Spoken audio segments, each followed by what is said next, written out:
Shalom, shalom bien-aimés, je vous salue dans le nom puissant de notre Seigneur Jésus-Christ. Que la paix du Seigneur, l'amour du Père et la communion du Saint-Esprit soient notre partage ce matin. Nous bénissons le Seigneur pour cette nouvelle semaine, pour ce nouveau jour, pour sa grâce infinie, pour ses bontés divines qu'il a manifestées à notre égard. Alors notre Dieu, il est bon, il est merveilleux et nous lui rendons des actions de grâce. Nous persévérons dans notre méditation en ce qui concerne les œuvres du Saint-Esprit. Et ce matin, nous parlerons de l'esprit de force, d'amour et de sagesse.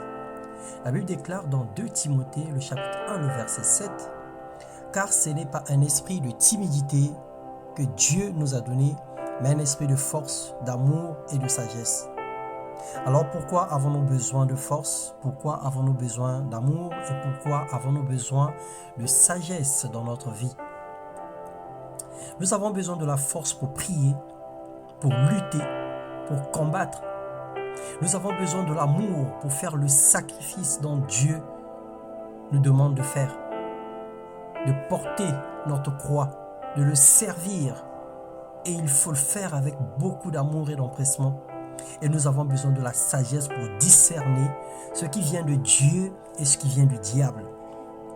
Dans Luc, le chapitre 21, les versets 36 et 1, la Bible dit « Veillez donc et priez en tout temps, afin que vous ayez la force d'échapper à toutes ces choses qui arriveront et de paraître debout devant le Fils de l'homme. Car l'amour de Dieu consiste à garder ses commandements, et ces commandements ne sont pas pénibles, afin que le Dieu de notre Seigneur Jésus-Christ, le Père de gloire, vous donne un esprit de sagesse et de révélation dans sa connaissance. » Mais cette capacité ou faculté, c'est le Saint-Esprit qui nous la donne. Il fait comme il veut et quand il veut.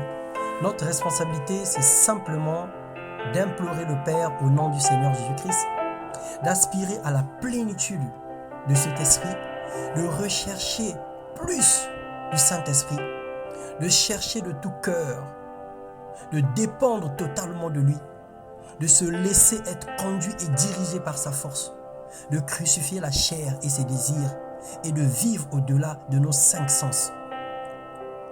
Dans les livres d'Éphésiens, le chapitre 1, le verset 17, il est écrit « Afin que le Dieu de notre Seigneur Jésus-Christ, le Père de gloire, vous donne un esprit de sagesse et de révélation dans sa connaissance. » Alors bien-aimé, un chrétien fervent est un feu invisible.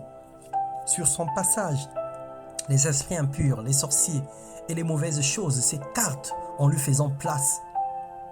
Alors ne vivez pas dans la peur.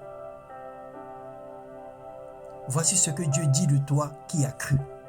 Alors que le Seigneur te bénisse ce matin, recherche au plus profond de toi, recherche au plus profond de ton âme cette capacité, cet esprit de force, de sagesse et d'amour. Ne vis pas dans la timidité, ne vis pas dans la peur parce que le diable c'est un menteur. Remplis-toi de Dieu, remplis-toi de l'Esprit et tu verras une destinée glorieuse. Tu marcheras de gloire en gloire et tu connaîtras des victoires sur tous les combats, sur toutes les situations, sur toutes les montagnes qui se dresseront devant toi.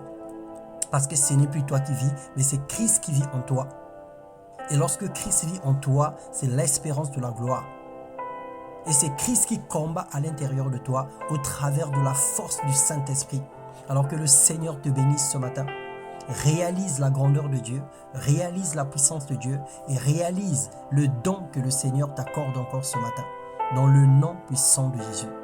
Que tout l'honneur, la gloire reviennent à notre Dieu. Amen.